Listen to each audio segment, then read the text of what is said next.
Let's talk Sisters of Battle, Melters, Flamers, and Divine Intervention, with a look at indexed Adepta Sororitas in 10th edition Warhammer 40k.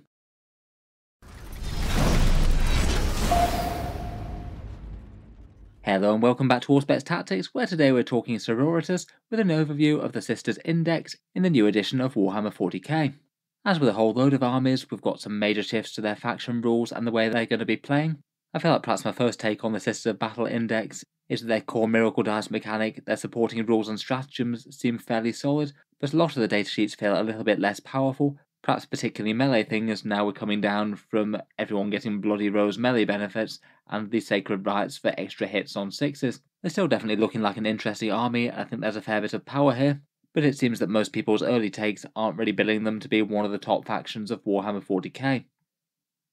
In any case, in Index Adepta Sororitas, we've got their new incarnation of Acts of Faith, the miracle dice that allow divine intervention, with the Emperor stepping in to help them out from time to time, giving them big damage boosts to their weapons or passing a key save when they need to.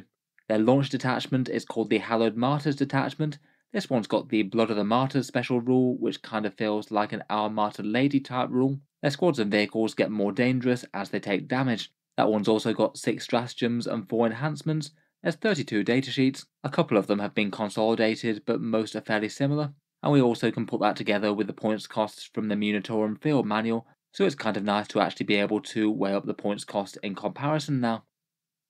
Jumping straight in, the core rules for the army is Acts of Faith once more. Would have been kind of sad if they'd lost their miracle dice, and it seems that now they're arguably better than ever. It's more of a tweak and an update to the 9th edition rule really, rather than a new rule outright. It does seem that their other army rule, though, the Sacred Rites, where they got to pick some buffs at the start of the game, that has just gone away really. The system is kind of similar to how it was before. You basically generate some miracle dice, and then you get to spend them on certain key rolls. The idea is that you have a pool of miracle dice put at the side of the board. Each of those dice retains the upturned number on the dice, and then that's the number that you can spend on the roll when you need to. The mechanics for generating them have been tweaked a little bit. You still get the 1 miracle dice at the start of each player's turn, kind of similar to how it was after the Nephilim update, but now otherwise the way that you can generate them is just when you lose Sororitas units. You gain 1 extra miracle dice every single time an Adepta Sororitas unit in your army is destroyed, and it seems that that now will include the Ministorum Units as well in that count, and the count isn't locked per phase anymore. Say if your opponent wiped out 10 units in their shooting phase,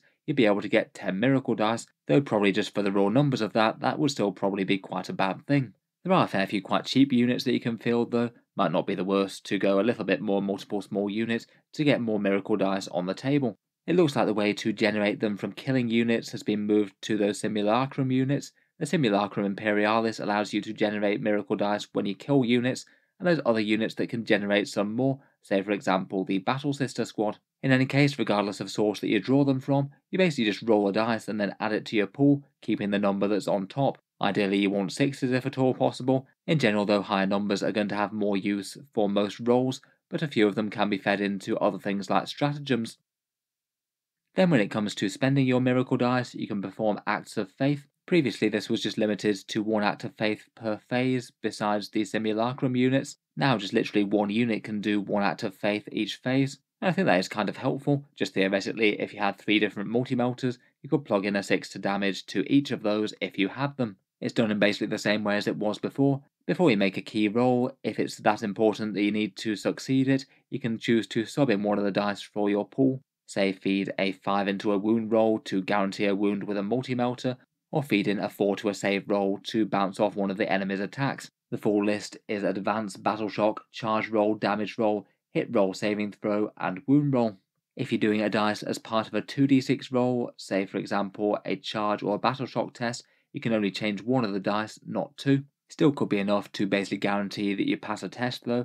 Say for example, putting a 6 into a charge roll should guarantee that you make a 7-inch charge and gives you a really high chance of making higher ones. The dice does count as an unmodified dice roll as well, so it can be quite nice for things like lethal hits or sustained hits, say if you feed it in a 6. Overall I feel like Acts of Faith remains a very powerful mechanic, plenty of miracle dice going around, and fairly decent freedom of how you spend them. It's definitely going to add a decent amount of power to the Sisters army at some key intervals in the game, though realistically the amount of really big stuff that you can do is a bit limited.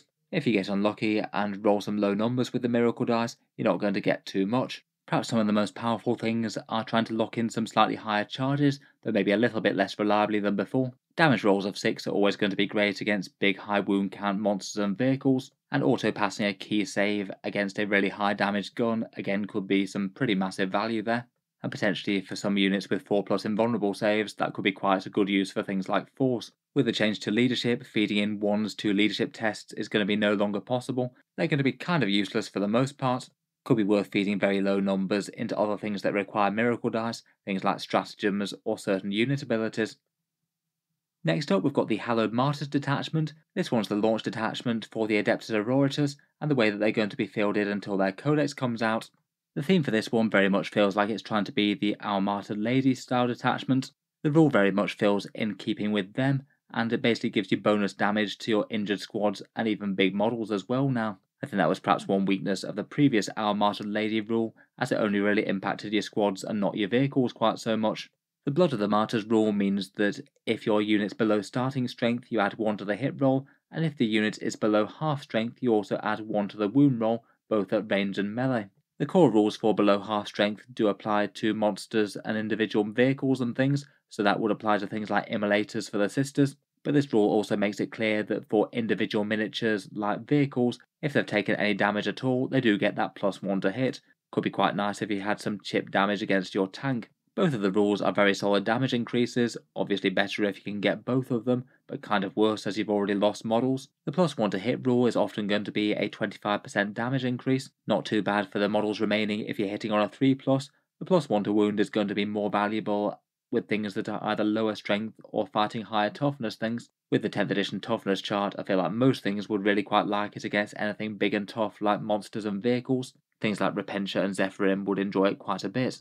In general though, I feel like the rule is perhaps going to be a bit more of a nice to have as opposed to something that you really build around. Whether or not your units take damage and don't die is somewhat in your opponent's control. Particularly with sisters units that don't tend to be enormously tough, there's a pretty reasonable chance that you just have entire squads wiped out or just not touched.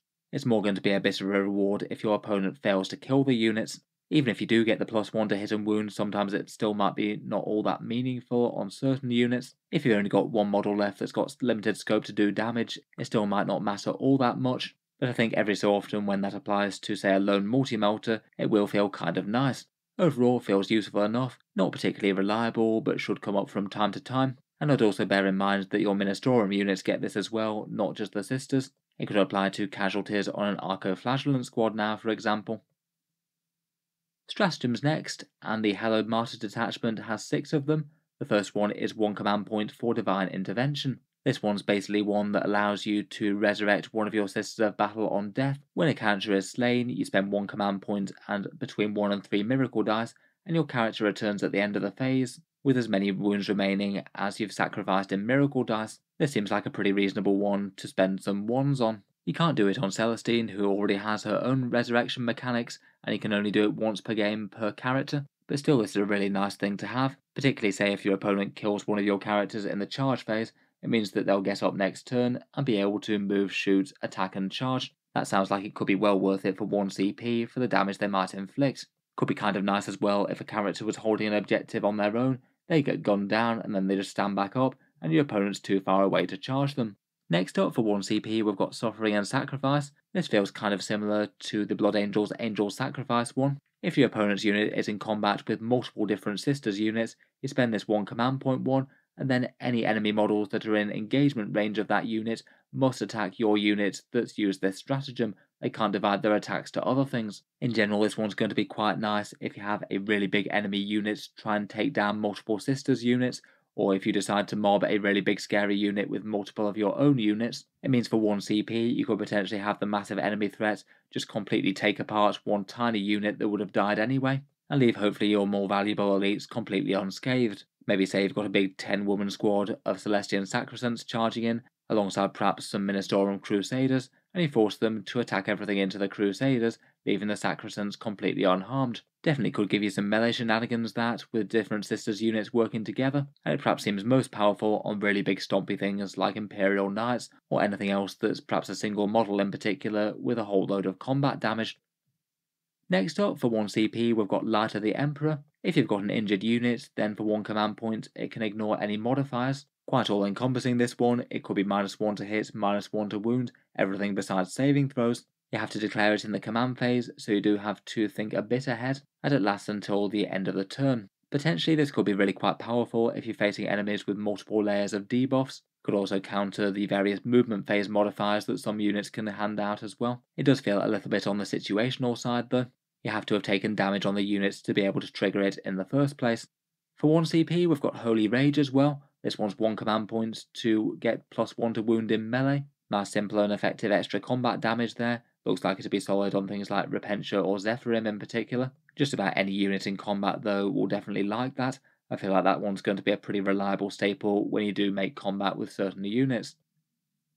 For 2 command points, we've got Spirit of the Martyr. This one's a fights and death one. It seems really quite common throughout a fair few stratagem sets in 40k so far. 2 command points that needs to be activated when your opponent targets your unit in combat, presumably something that you think has a very good chance of being wiped out, and then for 2 CP, when they die, you get to fight back against the enemy before they go. It's nice to guarantee that your squad do get to swing before they go down. Could be really quite big if your opponents hit you with some fragile but hard-hitting melee troops. 2 CP though is a fair bit, and it will have to be weighed up against other options. Finally for stratagems, for 1 command point we've got Rejoice the Fallen. This one's a return fire one for a unit that has just lost models to an enemy shooting attack. Basically after the enemy squad has resolved its damage, you get to return fire with the models that are left, make a shooting attack directly back against the enemy that targeted them. It does have to have been models that were actually destroyed, so it's not going to work on tanks and vehicles and things. Maybe seems particularly interesting on perhaps a Retributor or Dominion squad that's just lost a ship casualty or 2, provided they are in range with their guns to actually have some decent effect. Might be alright with the Paragon Warsuits too, I suppose. Overall feels like a solid enough set of stratagems to me. Divine Intervention's very nice to have for characters. The +1 to wound is some pretty reliable extra melee damage. That one's a very big deal if you're targeting something tough, and the rest of them all feel situationally really quite good, but maybe not ones to rely on to do the majority of your work for you. Then the detachment has also got 4 enhancements as well. First up we have Saintly Example for 10 points. This one means that when your character is destroyed, you get an extra D3 miracle dice on top of the one that you'd normally get. For only 10 points, potentially converting to an extra 2 miracle dice on average, that seems pretty reasonable to me. You wouldn't get any value unless your character's actually killed though, so you definitely would want to put it on something that you think you're probably going to be thrown to their death anyway. Something on the front line getting stuck into the enemy. Perhaps a character leading some aggressive sacrosancts perhaps, or maybe some aggressive dominions scouting into the midboard. The Litanies of Faith give you a bit of miracle dice manipulation, 25 points to basically reroll a single miracle dice from your pool each round. I guess hopefully have a chance of turn some 1s into some higher numbers, though of course that isn't really guaranteed. For 25 points I think it's alright. You could certainly have that on a safe-ish character somewhere in the backfield and just do that all game long. If you are just subbing out some junk rolls that you might have not had all that much use for, you could see that as basically 5 free miracle dice over the course of the game. Seems like handy enough manipulation, and could probably be worth the 25 points if you didn't have something better to spend them on. Next up, for 15 points, we've got the Blade of St. Eleanor. This one's a fairly cheapish upgrade to turn your Canoness into something genuinely quite dangerous in combat. I guess perhaps the most obvious looking thing would be to combine it with a Blessed Blade. That's to have you up to 4 attacks at Strength 7, AP 2 and Damage 3. These benefits all double up if the bearer is injured but not killed. Kind of situational, but might come up. The damage 3 does look really quite nice for adding some serious combat punch to, say, some sacrosancts once more, and I feel like it's not really going to break the bank too much at 15 points. Again, this one seems at least kind of usable. Finally, for 20 points, we've got the Mantle of Ophelia. This one is a defense one and makes enemy damage inflicted become a 1 for the Canoness or the Palatine only. As defensive buffs go, I think it's okay, but the Canoness only has 4 wounds and the Palatine only has 3. I guess it basically saves you from just getting taken out by one big hit with a whole load of damage, but with the sort of profile that they have, I'm not sure it really turns them from being a fairly fragile character that's not too hard to kill. Generally, if the Canonesses or Palatines are getting shot or attacked by things, they're probably not long for this world anyway. I'd guess that this might not be 20 points very well spent. I'd say out of them that's perhaps my least favourite. The other 3 all seem at least fairly reasonable in the right place in the army though. Could be handy enough to fill up a few more points with 10th edition's new restrictive unit size and army construction rules. Getting on to Datasheet Changes proper next, and the Sisters of Battle have just the 1 battle line unit in their index. That's the standard Battle Sister squad as you'd expect. Seems that despite being troops, the novitiates don't get battle line, I guess their numbers were kind of restricted before though. The Battle Sister Squad has been locked to 10 models, which I think is a bit frustrating. 5 model Sister Squads were kind of common for holding down objectives. Otherwise, for major datasheet changes, there's just 2 datasheets that appear to have been lost in this update. The standard Celestian squad, the one with the basically veteran sisters with bolters, is kind of entirely removed. They didn't really have an official kit that just stood for them and nothing else. You just had to field them out of the regular Battle Sister box, so I guess if you're running Celestians, then it's going to be the Sacrosanct variety now. The other datasheet that's been merged with another unit is the Repentia Superior. She's basically just part of the Repentia squad now, not a random free-floating character on her own, as I guess she wouldn't attach to anything else as a leader in 10th edition. Perhaps not the biggest loss in the world there, seeing as she actually comes in the box with the Repentia. Otherwise, there's a fair few common datasheet changes throughout the index. 3+ armor saves are going to be treated a bit differently this time round. They don't get a cover save against AP0 attacks due to the new terrain rules, and I feel that that's perhaps more relevant for the Sisters of Battle than any of the other armies out there. They've got a lot of infantry that are easy to wound with AP0 small arms, and are mainly relying on their 3+ armor save to keep them safe. It'll still be quite nice against AP-1 and AP2 weapons, but against AP0 you're not going to be saving on 2s anymore. I guess that's one way that the Sisters of Battle have lost a little bit of durability. As mentioned a few times already, there's no arbitrary distinction for the Ministorum Units now. Looks like things like your Death Cult Assassins, Crusaders and Arco-Flagellants can make full use of the Sisters Detachment rules, Miracle Dice and Stratagems. I can see why they kept them separate before, maybe for fluff and lore reasons, though I guess just having them part of the main army does work a bit easier for gameplay. Means that they'll also honour the Spirit of the Martyrs with a +1 to hit and wound for depleted units of those. As mentioned, for the Battle Sister squad, there's a few units that have unfortunately gone to locked squad sizes, namely the Battle Sisters and Dominions are both locked to squad size 10 and the Retributors to squad size 5. Perhaps a bit unhelpful for those units. You can still break them in half to put them into Immolators, but I feel like in particular for the Battle Sisters and the Dominions, they often wanted to run in small 5s for a bit more multiple small units on the board, and while the Retributors were often fielded in 5s, they were perhaps a unit which you might not have minded putting a few more models in just as some ablative wounds. Otherwise for the datasheets, they've retained their 6+ invulnerable saves across most of the Sisters, maybe a bit more niche in 10th without quite so much high AP weapons going around. They've lost their mini Deny the Witch that they had against psychic powers, kind of understandable as the psychic phase for the most part has gone away. And the standard leadership for the army is Leadership 7. Looks like they are going to be a force that's a fair bit more susceptible to battle shock. Despite all their faith and everything, it looks like they know more fear than the Adepta Sororitas still. And it does mean that when your squads are depleted a bit, you might well be taking battle shock, even if they are getting damage boosts. Finally, before we get into datasheets proper, I thought we'd just talk through the Adepta Sororitas Armoury card and a few common wargear things that have changed throughout the army as well. These wargear bits are generally taken by the Sister Superiors out of certain units, basically fancy pistols and combi weapons. Going down these, the combi weapons have seen the same changes as the rest of them through the game. Kind of sad not to be able to take specific combi melters and flamers anymore, perhaps particularly for the Sisters of Battle. The Condemner Bolt Gun is sort of the combi stake launcher. This one gets Anti-Psyker 2+, Devastating Wounds, Precision and Rapid Fire 1 now. Potentially if you hit with 2 shots against a unit with a Psyker in, that could well be 2 mortal wounds on that Psyker. Kinda nice but also quite specific in target. Inferno pistols are a bit weaker than they were before. They're basically the same, but the damage has gone to D3 rather than D6. Often if you can get them in 3-inch range, that's going to be an average damage of 4. Still fairly potent up close, but not quite as threatening as a melter gun or multi-melter anymore. Otherwise, the Ministorum flame weapons all retain their +1 strength. As with other flame weapons in the game, they also get ignore cover as well, so I guess technically that's a small improvement for them. Should be kind of nice with 10th edition Overwatch as well. For other changes in the army, I feel like one big change that's going to be felt quite a lot is the shorter range to multi-melters, dropping down from 24 inches to 18 inches, and that just seems massively painful for the Sisters of Battle, as it's how they get quite a lot of their anti-tank. It will mean that a bunch of anti-tank units just won't be able to have the targets that they used to before, and if you deliver things coming out of strategic reserve for example, then it means that you won't be able to get in melter range straight away. Might put a bit more emphasis on zooming units up with rhinos to get right in the opponent's faces and using the transport rules for that. I definitely feel like this is a bit of a blow though, as they're perhaps one of the most common weapons for dealing heavy damage in the army. Otherwise, the Armoury and Cherubs now generally recycle a miracle dice used on the unit. Unfortunately, no double shooting for the Retributors.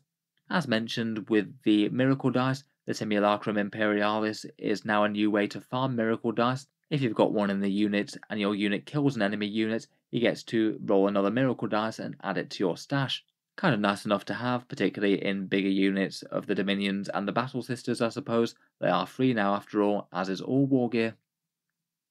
Let's get into the datasheets proper then, and starting out we have the Battle Sister squad, 10 models for 110 points, and as mentioned it is 10 and only 10, you can no longer field them in squads of 5. The lock squad size is annoying, but the 110 points maybe isn't too bad for them. They now get all of their fancy war gear, including melter guns and multi-melters built in now, and they do have some interesting ways to farm up some miracle dice. Broadly speaking, their stats are very similar. Objective control 2, they still strike with bolt guns with AP 0, and have access to the standard heavy weapons, the same as the Retributors get, and special weapons, the Ministorum Flamer, Melter Gun, and Artificer Stormbolter.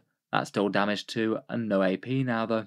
As mentioned, both the Simulacrum and the Cherub give you the options to farm more Miracle Dice. The Cherub's once per game and allows you to recycle a Miracle Dice used on the unit, makes them perhaps just a little bit more tempting to get one in early. Could even be useful to discard a junk dice if you wanted, maybe throw a 1 into the unit for a bolter hit roll or something, and the Cherub could allow you to re-roll it. Perhaps the most powerful way of getting more Miracle Dice though is Defenders of the Faith. At the end of your command phase, each objective marker that you have that's got a Battle Sister squad on it will allow you to get 1 extra Miracle Dice, so it seems that they're just going to be an excellent choice for camping your home objective, and maybe being a good unit to push up in a Rhino to some of the safer midfield ones. Overall, I still feel like they're a bit of an eclectic unit with a big mix of different weapons that want to do different things. At least they do have a decent amount of objective control though, and if you include the war gear, their points have dropped. I feel like the advantages they have around Miracle Dice farming are probably enough to see a unit or 2 in most armies, though I still don't think they're in the place where they're going to be any sort of reliable mainline damage dealers.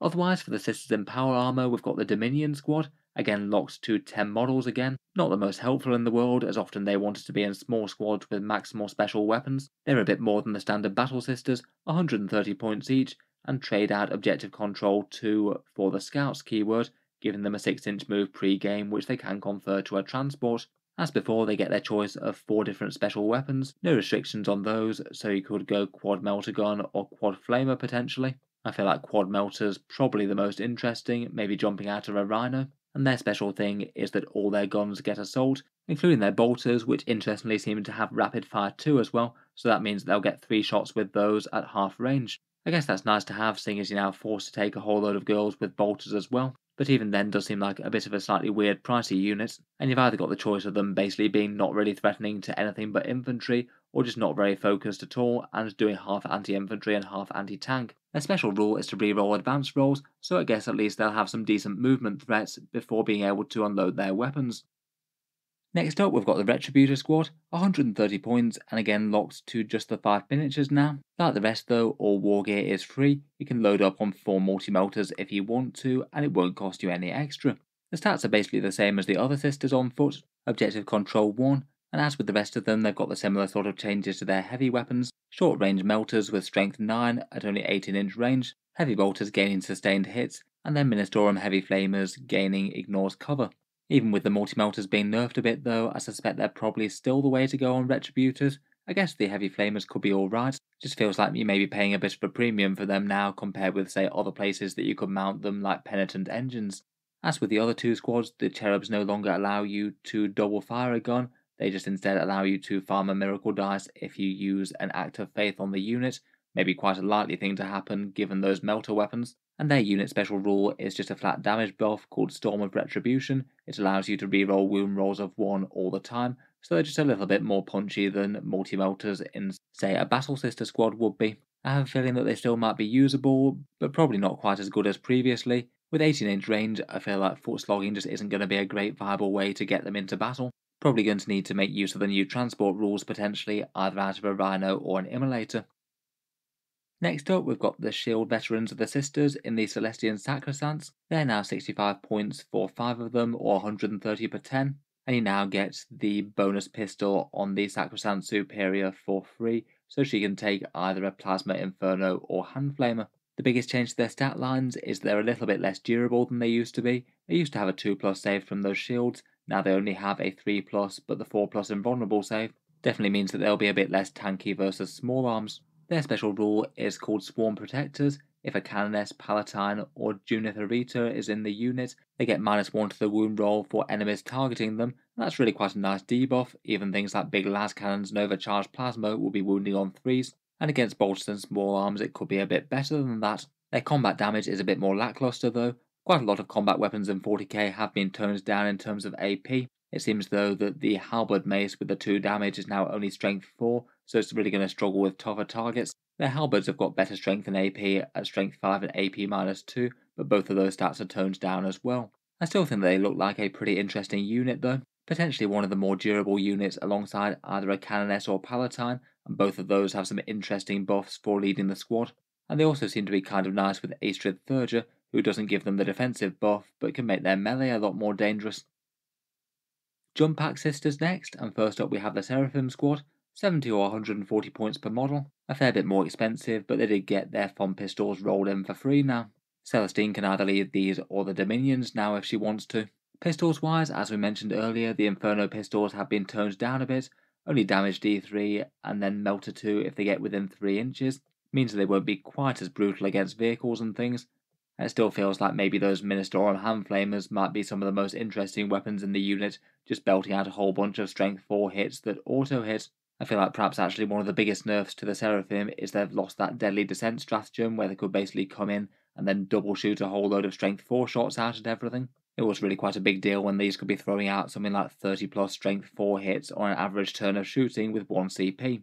In the place of that though, they have got a new datasheet rule. They get to move, shoot, move 6 inches. So I guess they have the potential for some close range jump shoot jump shenanigans there. Move up the board, hit the enemy with some pistols, then hide behind cover or even just make some more progress with movement towards objectives or something. Seems handy enough for skirmishing I suppose. With pistols that are 12-inch range or less though, staying safe might be a little bit harder than long range stuff with this kind of rule. I guess they could potentially make use of that rapid ingress stratagem to try and get those Inferno pistols up close if it's worth it. That does feel like a bit of a commitment though, and in some games your opponent might be able to deploy in such a way that it's hard to approach them to within 3 inches, even with their rapid ingress and their good move. Next we've got their melee counterpart, the Zephyrim squad. These girls are also 70 points or 140. Their combat weapons are now strength 4, AP -2 and damage 1. It goes to strength 5 on the charging with their datasheet rule, and they can also get a +1 to wound as well with that stratagem if they need to. They get their Zephyrim pennant included for free. That allows you to reroll advance and charge rolls, pretty handy for getting them into combat. I think they certainly will miss things like Morven Val's big rerolls to hit and wound, and the buffs that they got from Bloody Rose though. Just made them a lot more general purpose between those two. Still though, definitely not bad, if going to be a lot more anti-infantry focused than they were. With the addition of a stratagem though, I guess you could still be wounding toughness 9 vehicles on a 4+, and that doesn't seem to be too bad with either 15 or 30 AP -2 attacks. Next up we've got the Repentia squad, 5 or 10 models once more, this time including the Repentia Superior. Her datasheet's been rolled into the unit. They're 75 points for 5 of them, 150 for 10, and interestingly they gained a +1 inch move. They go 7 inches now, I guess due to not wearing very much armour. The defense still isn't absolutely terrible. They get a 5+ invulnerable save and a 5+ feel no pain. It seems that Sisters have lost easy access to rules that buff the invulnerable save though, so out in the open they might die even faster than they did before. The new Eviscerator profile has lost a pip of AP. It's strength 6, AP -2 and damage 2. They're going to be getting 2 attacks on the charge, which again will be a bit of a come down from Bloody Rose melee buffs there. They were often getting 3 attacks at AP -4 with them. They still do get to reroll hit rolls just innately, they do that all the time, and then they also get to reroll wound rolls on the charge as well. That is going to add up to a whole stack of damage on your targets. Seems like they're still looking fairly general purpose, around about 10 wounds through against a toughness 11 vehicle with a 3+ save for example. That is using a full 150 point unit though. Even with the wound rerolls lacking the Bloody Rose things, they aren't going to quite auto-delete things as much as they did before. I guess there's always the possibility to throw in that +1 to wound stratagem as well if they'd be wounding on a 5+ normally. I feel like that would have some pretty big value here. The other thing that they don't appear to have an easy way to do is advance and charge anymore, and I think they will miss that off the Repentia Superior. Even with a +1 inch move, I feel like they're not going to be quite as easy to deliver to melee as they previously were, maybe not ideal for a squad that's got quite so flimsy armour. Next we've got the Sisters in Training, the Sisters Novitiate squad. Interestingly these girls aren't battle line, but they are objective control too, I guess that kind of fits with them being troops before, but also only being able to be fielded in limited numbers. The squad that you get for them now is 90 points in total. That's gone up 15 compared with previously. They're still hit with a whole flurry of Strength 4 AP 0 attacks in combat, and have swapped their damage buffs around a little bit. They reroll hit rolls of 1 or all hit rerolls on an objective, though that does appear to have come with the loss of a +1 attack on the charge. Besides that, they also get a Flamer in the squad, plus a Novitiate Banner, which allows them to reroll advance and charge rolls, kind of similar to the Zephyrin Pennant. Overall, I must admit I'm not too impressed with these. I feel like for the extra 20 points you're probably better off with Battle Sisters, the same objective scoring but a bit better armour, plus the Miracle Dice farming and a multi-melter thrown in. I feel like that's probably worth the extra 20 points overall. Even with these potentially being able to reroll some full hit rolls, just doesn't really seem that exciting for AP 0, though I suppose if the stars aligned you could fish for some auto wound lethal hits with a Palatine. Ministorum Units next, which I think I might have been calling Munitorum Units up to now in the video. Sorry about that. And perhaps most notably for these, we've got the Arcoflagellants, and you can field these either as a small squad of 3 or a big squad of 10 models, I think due to the way that they're sold either as a box of 10 or coming as 3 of them in the combat patrol. These augmented freaks with flails still move quickly and hit with a whole flurry of melee attacks. Their Arcoflails look like they just absolutely pulverise any light infantry for the points, and might well stack enough saves to bring down some heavier infantry as well. Each guy either gets 4 attacks or 6 attacks if you overcharge with the extremist trigger word, all hitting on a 4+ at strength 5, AP 0 and damage 1. They've lost their inbuilt Zealot rule to reroll hit rolls on the charge, but I think that's actually probably outweighed by gaining both sustained hits 1 and also twin linked, so any wound rolls you fail get to get re-rolled. Just the base profile is absolutely massive against just about any infantry. A squad of 10 of these will get 60 attacks. An average of 40 hits and around about 35 wounds against Space Marines, for example, should kill a squad of 5 intercessors then and there. They're far more brutal against anything with low saves, and even have enough volume of attacks to stack up against things like light vehicles as well. If you do use that extremist trigger word though, then the weapons do get the hazardous keyword. In a squad of 10 you could expect to lose around about 1 or 2 to that. Otherwise, on the defensive, they're still at least somewhat tanky. They've dropped to toughness 3, but they still have their 2 wounds, and now the feel no pain has gone up to a 4+. It's not a terrible defensive profile against small arms, but isn't quite as good against multi-damage things, which might negate the feel no pain somewhat. Overall, looks kind of interesting, definitely very scary against infantry, though might struggle to punch up against the tough stuff. Otherwise, from the Ministorum, we've also got Crusaders, 2 to 6 models for points of either 20, 40 or 60, depending on how many pairs you take. I feel like they might be particularly interesting in 2 models for 20 points, nice disruptive little screening units with 4+ invulnerable saves, and if your opponent does happen to kill them, then you gain miracle dice. Like the Arcoflagellants, they lost their Zealot special rule, so they're not going to be hitting quite as reliably in combat, but they can still put in a tiny bit of work. 2 attacks with strength 4, AP 2 on the power swords, and their special rule is to get a 4+ save against mortal wounds if they have one of the priest variants leading them. Not really sure if they're a unit that's particularly worth leading though, to be honest. Even at the maximal size, they're only going to be 60 points worth of models, and the mortal wound thing is kind of nice but situational. Still look interesting though. I feel like just about any units with tiny little models with invulnerable saves running around is kind of handy to have 1 or 2 of just for utility purposes. Otherwise, we've got the Death Cult Assassins, who come in 2 to 6 model units now.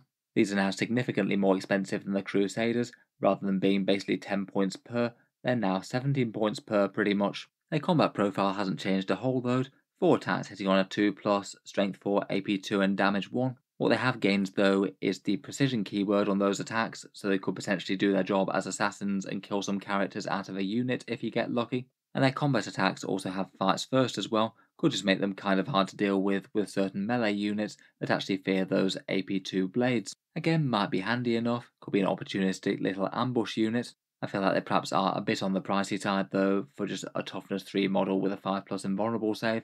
They're not really going to be all that hard to kill with any sort of volume fire. I think out of the Ministorum units, my favourites are probably the Arcoflagellants and the Crusaders. The Arcoflagellants just for loads of volume attacks, the Crusaders for tiny units that might farm miracle dice and can just do some nice cheap screening if not. Next up, let's talk through the Sororitas vehicles, starting out with the Walkers. Paragon Warsuits still come in squads locked to 3 miniatures, 240 points for the full squad, basically the same price as they would have been in 9th edition if you'd taken the multi-melters, which most did. They've shifted around a bit in that they're still vehicles, but the vehicle rule means different things for them now. If they are bogged down in combat, things are either going to be able to shoot them, and also they can shoot out of combat, which is kind of interesting. Again, with just about any vehicle with a melee weapon that's kind of good, Tank Shock looks ridiculously scary on one of these with a War Mace, unless Games Workshop does decide to errata it and not allow an average of 6 mortal wounds for 1 CP on one of these. Otherwise, for their defensive profile, they have unfortunately lost the -1 damage, but they have gained toughness 6 and a 4+ invulnerable save. Previously they definitely did have some durability issues, and it does look like anti-tank fire en masse is still going to wreck them pretty easily for their points cost. Now things like overcharged plasma look like they really are the right thing to shoot at Paragon suits. It only takes 2 wounds through to kill one of them. The invulnerable save definitely is helpful though. It'll mean that they actually get a save that's worth something against things like Melter, and that is kind of big. Perhaps might be a bit of a side grade overall, particularly in 10th edition where a lot of anti-tank guns still have AP -2 now. Otherwise, in combat, both the Mace and the Blade lost a bit of AP, and they're a bit more skewed between either anti-infantry and anti-vehicle. The Blades get 4 attacks at strength 6 and damage 2, the Maces 3 attacks on strength 12 and damage 3, but they hit on 4+ and are only AP -1. I feel like maybe just one of those could be worth having in the unit though, for tank shock purposes if nothing else. Otherwise, I feel like there are advantages to the 3 different flavours of heavy weapon now. The heavy bolters could contribute at range, but again I think it's still going to be hard to pass up the big tank busting threat of the multi-melter if they do manage to get close. If you take more than Val with these, they can potentially reroll all hits and wounds, so the damage output can be genuinely very good. Otherwise, I noticed that their grenade launchers have followed the same sort of changes to things like the guard ones. Strength 9, AP 2 and damage 3 actually makes them very threatening. And their Datasheet special rule is fall back, shoot and charge. Not too bad to have on the front line, though I feel like maybe their biggest issue is just not dying in the first place perhaps. Overall, definitely still seem interesting. I can't help but think though with that defensive profile they might just struggle to make melee or get close enough to use multi-melters properly. They just seem a bit costly for how easily they might die. I guess occasionally you could throw them a miracle dice with a 4 to auto pass an invul though. Next up we've got the more penitent walkers. First up we've got the mortifiers. Just 1 or 2 models per squad now, previously you could have had 4. They're 60 points each now. They gain toughness 6 for a bit more durability against things like heavy bolters, which I think is kind of meaningful. And the mortifiers do have a 6+ invulnerable save now. I believe they didn't used to have the Shield of Faith before though. Interestingly, on the range profile the mortifiers get 2 copies of the heavy weapons. Technically they aren't twin links, even though the mortifier flamer is listed as twin linked here. You just get 2 rounds of shooting with that profile, and they get to reroll all wounds. They aren't quite as strong as Ministorum heavy flamers though, as they get AP 0 rather than AP -1 now. Otherwise in combat they still seem very destructive. I feel like the Buzzblade at strength 10, AP 3 and damage 2 is perhaps the more interesting of the 2.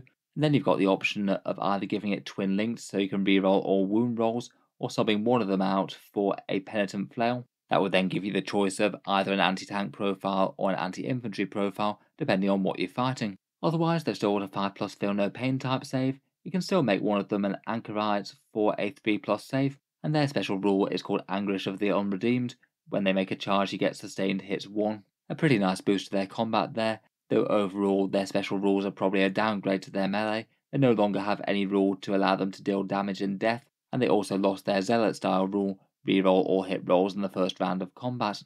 Overall, I feel like they still seem at least somewhat interesting though. Strong damage output with anti-infantry shooting and more or less anti-most things combat. Again, they are going to have the issue though that just most things are at least reasonably good at killing them, even if they are somewhat durable with the feel no pain. Otherwise, their dual build option are the Penitent engines, perhaps one of the most Warhammer 40k units of them all, with mad sinners having their life drained by a big engine of torture that charges towards the enemy with massive saw blades. They work fairly similar to the mortifiers, but just trade off a few rules. They can only take the flamers, but they gain the assault keyword.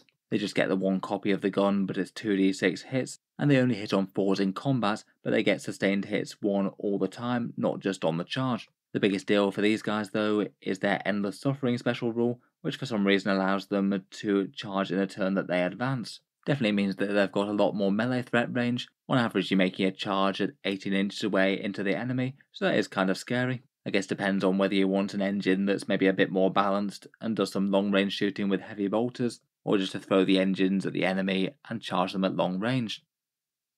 Next up we've got the 2 Sororitas tanks, the Exorcist and the Castigator. Exorcist is 140 points, and now this one has found a new role as an artillery piece basically.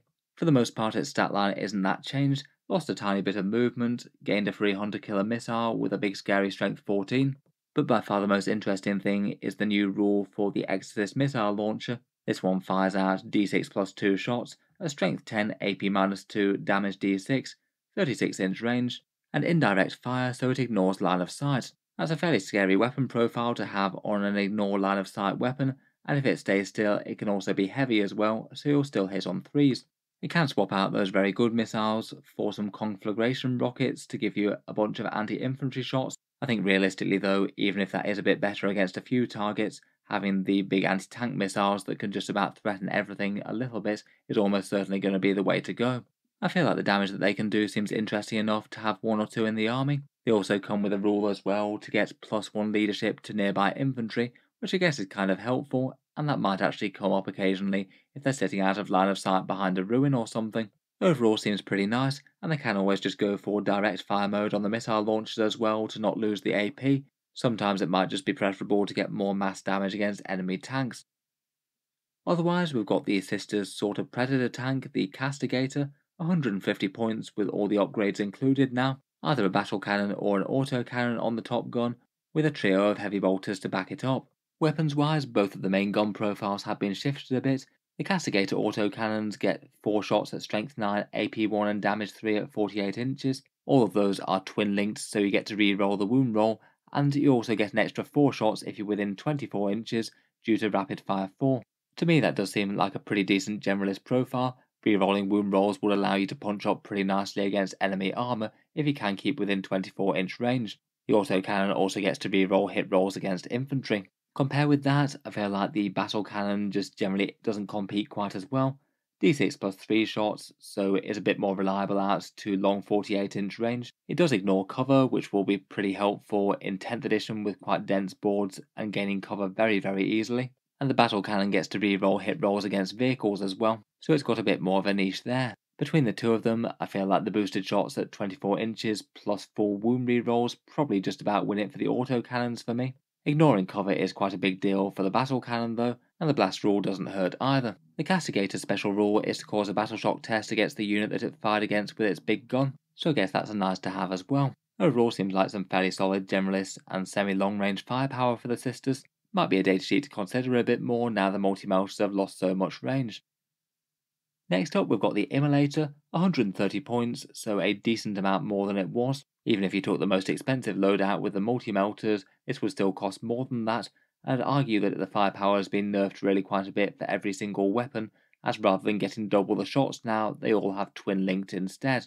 It's only got a transport capacity of 6, and I guess ordinarily that wouldn't work too well with the big 10 sister blocks. It does get a special rule though, where it gets to basically split those in half of them starting in the tank, and then half of them starting either in another immolator or out on the board. To be honest, I feel like that has some pretty interesting value in itself.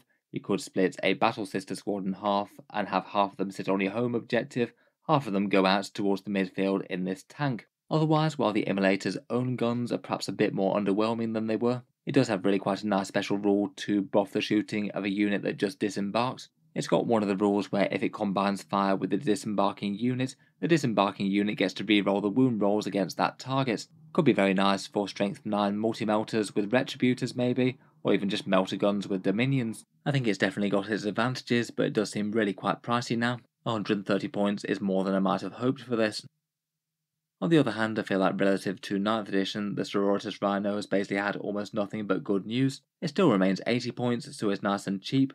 It's gained toughness 9, which will help it out against small arms, even if main anti-tank guns have often gone up to reflect that. The new transport rules are really quite nice for delivering ranged units to the front. That's often something that the Sisters of Battle are very interested in, with the Retributors and Dominions, and even just getting troops like Battle Sister squads onto an objectives, that's going to be very nice with the new transport rules. It's also gained firing deck 2, so you could have some multi-melters firing out the top of this. That's quite nice while the squad stays safe. And then on top of all that, it also gets the Hunter Killer missile built in, which has now got strength 14 and AP minus 3, genuinely quite scary, and it even heals a wound in your command phase. Overall, basically, I think if you liked rhinos before, then you'll like them now, though I feel like the elite infantry that the Sisters have their own issues in one way or another.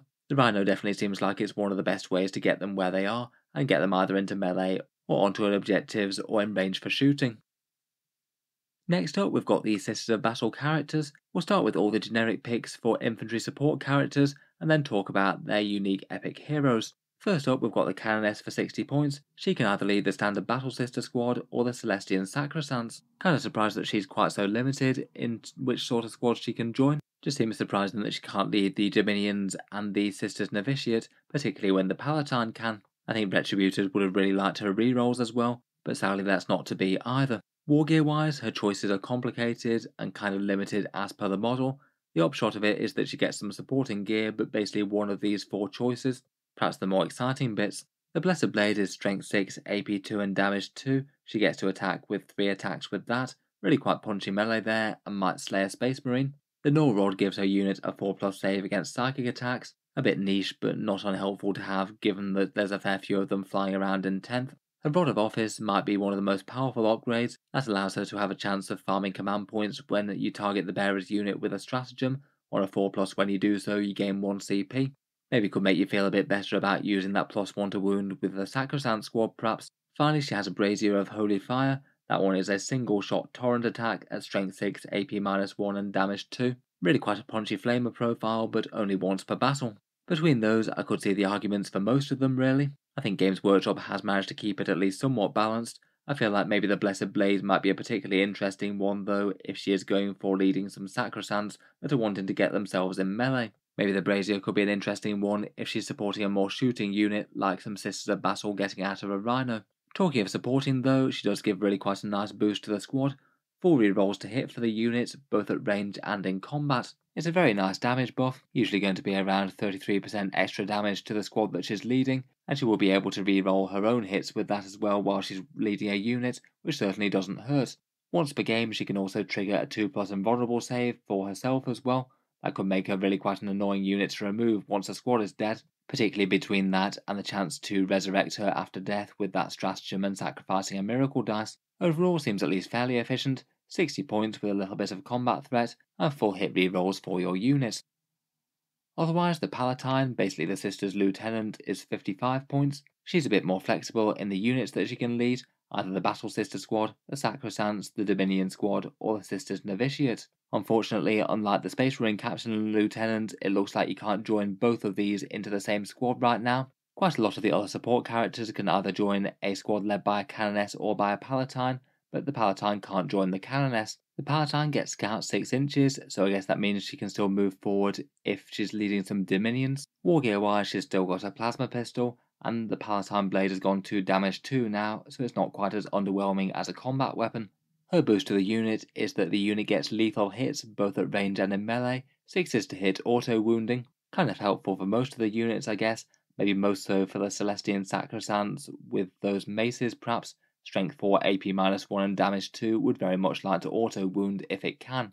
Otherwise she's got a fun special rule where she can get a little bit of more melee damage if she wants. You can opt to discard a miracle dice and put her blade into a bit more of an aggressive mode. Each time she wounds the foe she also deals a mortal wound as well, and with 4 attacks at strength 4 seems likely that she might get at least 1 wound on the enemy, maybe more if she's against something that's toughness 4 or lower. Probably not one to make use of most of the time though, unless you literally have no other way to get rid of, say, a 1 miracle dice. Looks interesting. I feel like in terms of damage buff she might actually be better for low strength things like the Sacrosants with the maces. Otherwise for units that you're likely wounding on a 3 or better, the Canoness is probably going to be better with the reroll hits. Next up we've got the Sister Support characters. The Hospitaller is 40 points. She can lead the same 4 as the Palatine but also the Retributor squad as well. A bunch of these support characters can double up either with a Canoness or a Palatine in the unit, or Junith Arita. Her main boost is that she grants a 5+ Feel No Pain type save to the unit. Definitely not unhelpful, but maybe a little bit unreliably helpful on 1 wound infantry. If they get shot by a whole bunch of damage 2 weapons, then the Feel No Pain type save is very rarely going to save anyone.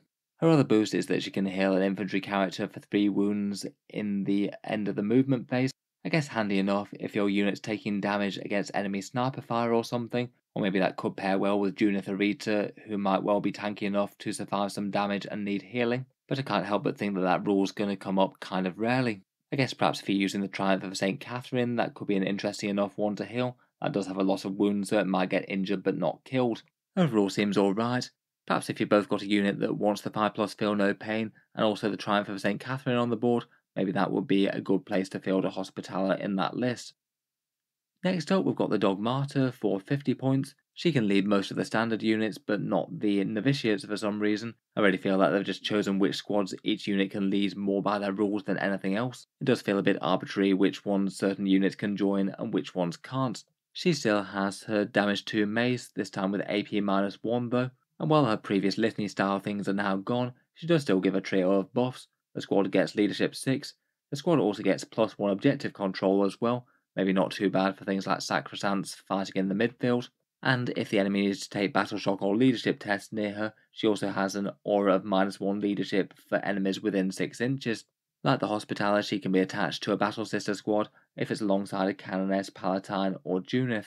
It does look like it is a Battle Sister squad though, you couldn't do that with Celestian Sacrosants and double up on characters there. Again, perhaps a maybe choice for the Sacrosants, though she is going to be competing against a bunch of other characters.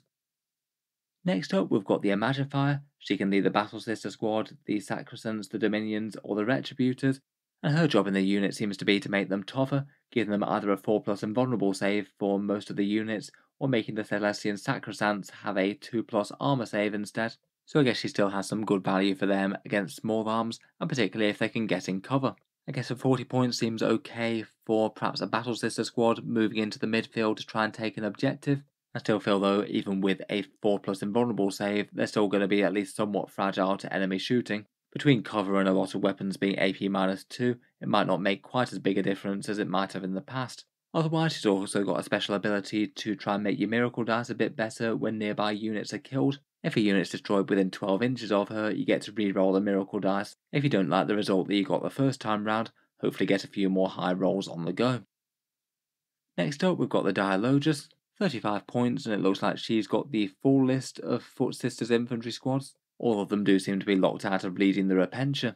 She's really quite cheap at 35 points, and her buffs are to allow a stratagem to be used even if the unit's battle shocked, and if you target the unit with a miracle dice, you're allowed to change it to an automatic 6. Out of the two, I would rate the second ability above the first. Definitely doesn't hurt, but I feel like battle shock's going to be kind of situational. A lot of the time your unit might just wind up dead, never mind battle shock. The Auto 6 Miracles does seem kind of nice for multiple units though, probably most notably locking in automatic 6 damage results with Melter, but I guess you could use it for invulnerable saves as well in your opponent's turn. It's definitely an interesting ability, but whether or not it's worth paying 35 points to buy a character in for it might be another question. I feel like you'd really need to keep your squad alive and getting value out of that multiple times for battle for it really to be worth the character. Next up, we've got the Ministorum Priest, and the first up is the Missionary for 35 points. He can lead Arco-Flagellants, Battle Sisters, Crusaders, or Sisters Novitiate. Personally, he's got a power weapon that re-rolls hit rolls at strength 4 AP -2, and he also has a Rosarius to make him a little bit more durable than some. What he gives you though is sustained hits in melee, really quite a helpful buff there that's completely hampered by the units that he can put it on. The Arco-Flagellants already get it, and that core FAQ did confirm that it indeed does not stack, so I guess in terms of combat capable squads you've either got the Sisters Novitiates hitting with AP0 combat weapons, or Crusaders where you can only get a squad of 6 of them max, so 12 attacks at AP2. I think realistically, probably neither of those are massively worth buffing with this guy, and overall he just seems far worse than the Preacher. Speaking of which, the Preacher does cost a few more points at 45 rather than 35. He's locked out of leading the standard Battle Sisters, but that's not really the biggest deal. He does cost a bit more than the Missionary, but he can come with a Zealot's Vindictor for that though, which gives him a nice flamethrower attack plus some AP -2 melee, and once per game he can turn on Rage mode with that, getting +2 strength and an extra +2 attacks. Definitely can chip a little bit to combat power. His combat buff though really is quite a good one, +1 to wound with melee attacks, saves you from using that Holy Rage stratagem, and I feel like he's almost certainly going to be best suited in a big squad of Arco-Flagellants. It means that all of those guys with their massive multitude of attacks will be re-rolling all wound rolls, and also wounding on a +1 to wound as well. It means that even be stacking quite a mighty amount of saves on toughness 12 units. Even with the extremist trigger word, I still think that you'd be getting somewhere around 20 odd saves on very tough units, which seems very good if your opponent doesn't have 2+ armor. Quite nice that you can actually add a little bit of extra AP and damage to the unit as well. Feels like he turns them from being something that's just quite good against infantry to something that's just quite good full stop, just with the sheer weight of saves. Finally, for the Sororitas, we have their cast of special characters. They're led up by Morven Val herself. She's only 135 points now, so massively decreased from like the 280 odd that she was before, though admittedly her leadership abilities have diminished by quite a lot. She leads Paragon Warsuits, and unfortunately, despite being the faction commander, doesn't have any sort of aura. She just literally allows the Paragon suits to re-roll the hit roll and the wound roll. It is quite a big damage boost to them, perhaps particularly so if you can get their multi-melters in range. Maybe you could have them go from strategic reserve, perhaps, turn up on the flanks and melter something and try and charge something else with a miracle dice to try and lock in a big charge result. I suppose that could be a somewhat reliable way of delivery without getting shot down. Otherwise, on her stats, she's got a +1 toughness but has lost -1 damage and a 4+ save against mortal wounds. Definitely a bit more fragile, but at least she costs half the amount. For her weapons, Fidelis remains a heavy bolter with +1 strength. The missiles have picked up a pip of strength to strength 9 like many others in the game, and the Lance of Illumination is kind of similar. It's got lower AP, but it's swapped its mortal wound rule for devastating wounds, so any 6s to wound with that will be quite big. I guess you could potentially feed her a miracle dice if you did want some pretty much automatic mortal wounds on the target. While she is leading a unit, she will be able to re-roll the hit and wound roll as well, which would definitely improve her melee. Once per game, in place of her fighting twice rule, she also gets to go +3 attacks to Fidelis and the Lance. Can be really quite mighty for one round of combat there. The extra heavy bolter shots seem pretty handy as well. She could even fire them out of combat if she was in a protracted one. Overall, for a leader character, I feel like she's really quite good value. Her buffs are pretty good, and her own personal melee stats are fairly nice. I think that perhaps the biggest issue might be being locked to the Paragon Warsuits that do seem a bit on the expensive side for their defensive and damage profiles now. The overall question is whether or not her plus the Paragon suits are going to be worth 375 points. It's quite a big chunk of your army in just those 4 models, even if they are quite dangerous ones. Next up, we've got Junith Arita, the character canoness on the Great Big Hovering Days. She's 100 points and can either lead Battle Sisters or Celestians into battle. She swapped out her vehicle keyword on the days for infantry, so she is allowed to join those squads. Her own personal stats have gained -1 wound but a 2+ save. She is quite hard to kill, and she has got a 4+ invulnerable save to back that up. Her main leadership ability is making the squad -1 to hit, so I guess all about the durability there. For her own personal stats, I think that she's interesting enough. A twin-linked Ministorum Heavy Flamer to attack within the shooting phase, and the Mace of Castigation with 4 attacks at strength 6 and damage 2 in fighting adds a bit to the squad, but doesn't give them any big damage boost like the Canoness or the Palatine does. Really though, I think that quite a lot of her value is just tied up in the 1 command point that she farms in the command phase. Basically, if she's on the board, you just gain 1 extra CP. If you can keep her alive over the course of the game, that's 5 command points basically included in that 100-point profile. If you can keep her living and also use at least some of her combat stats somewhere along the way, she's probably justified her inclusion. I guess probably the logical place to go is again those Sacrosants. That seems to be with the vast majority of the leader characters, to be honest. I guess there will be quite a tanky squad with both -1 to hit and -1 to wound. Next, we've got Celestine herself, 3 models, her and the Gemini, for 150 points, and she can lead the Seraphim and Zephyrim squad. Probably a good idea, as she's going to be able to be directly targeted otherwise. Stats-wise, both her defense and her sword's damage have been toned down a bit. She used to be strength 7 and AP -4, and she previously had 6 attacks, not 5. Still though, she can pose a pretty decent threat to heavy infantry. The attacks still get devastating wounds as well, which could also help out if she gets 6s, and her special rules are all about the healing.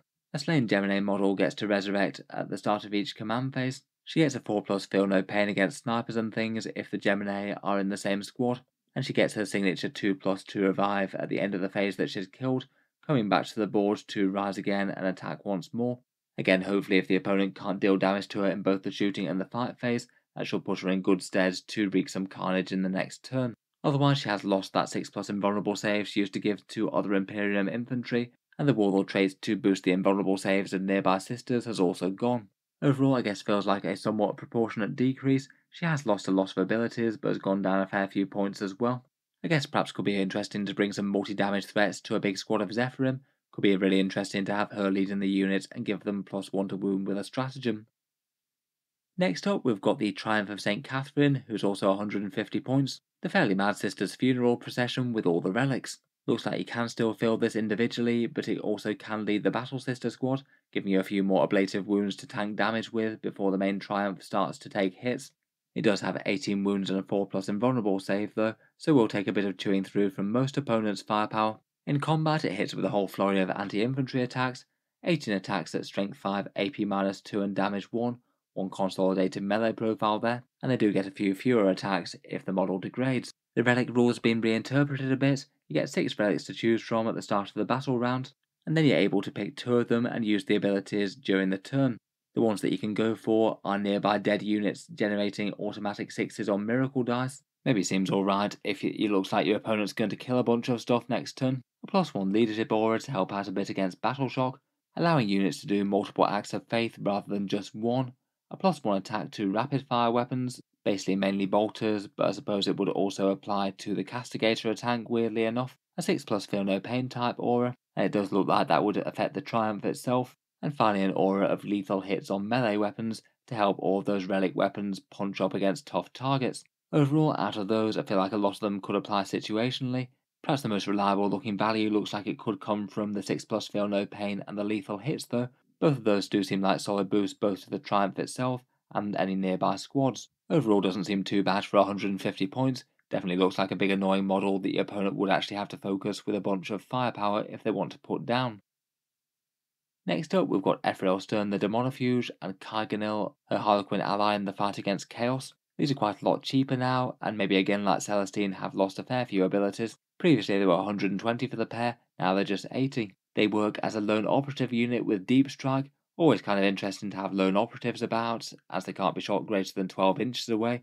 Could be kind of interesting even just sat on objectives and defending them there, but they can put in some work against infantry when close. Mrs. Stern's melee weapons get you 4 attacks at strength 6, AP 2 and damage 2, they've both got anti-chaos 2+ and precision. Could maybe assassinate some characters, but like many things in the game it looks like they no longer ignore invulnerable saves. Kaiganil chips in with 6 attacks at strength 4, AP-1, and both of them get the Fights First special rule, which could mean that enemy infantry might struggle to take them on in combat due to having to lose a bunch of casualties before they get to strike. Her mini-smite type rule that she had I think is quite a bit worse now. Just select one enemy unit within 12 inches and they need to check a leadership test. If the test is fine then nothing happens, if they fail then it's 3 mortal wounds. It's definitely not terrible to have and will come up on occasion. It's not really going to be very reliable against most armies though, only somewhat reliable against Chaos with a -2 to the test. Finally they get a 0 CP heroic intervention, which they can use in the same phase as something else has used it. Again, not bad to have, but I feel like it might be counter to going off as lone operatives and stepping away from the rest of the army. Heroic intervention requires the enemy to charge a sister's unit within 6 inches of you, and then they could countercharge. I guess it makes them interesting enough for supporting some forward elements though. Fights First does work kind of well with the heroic intervention as well, does mean they could step up and then hit the enemy before they get to attack. Overall, I think for 80 points they really don't seem too bad. Lone Operative is just quite disruptive to enemy plans in the first place, and they do have some okay anti-infantry melee, and the Fights First special rule maybe does make them a bit more of a handful to deal with. I feel like actually if you're considering whether or not to take these, you'd probably just best be weighing them up against Assassins as well. They're in the similar sort of points category and also get Lone Operative. Finally, we have the fancy banner bearers that are Astrid Thurger and Agatha Dolan.